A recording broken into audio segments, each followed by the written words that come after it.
Sa kasaysayan nga po ng Pilipinas, ito ang tinaguriang pinaka-corrupt na budget.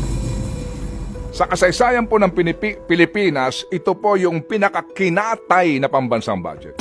Sa kasaysayan po ng Kongreso ng Pilipinas, ito ho mga kapatid, ang nagsayang ng napakaraming oras at panahon at pera ng bayan dahil yung NEP, yung pinanggagalingan ng lahat ng ito, National Expenditure Program, na pinaghihirapan po yan ng napakaraming taong gobyerno pagdating doon sa kanila, kunwa-kunwari at approve ito, hindi ito, bawas dito, etc. Pagdating doon, yun na lamang small committee na yan na hindi mo alam kung sino yung mga yan Na hindi ang pinapangalanan. nagdesisyon para po katayin ang pambansang budget na ngayon.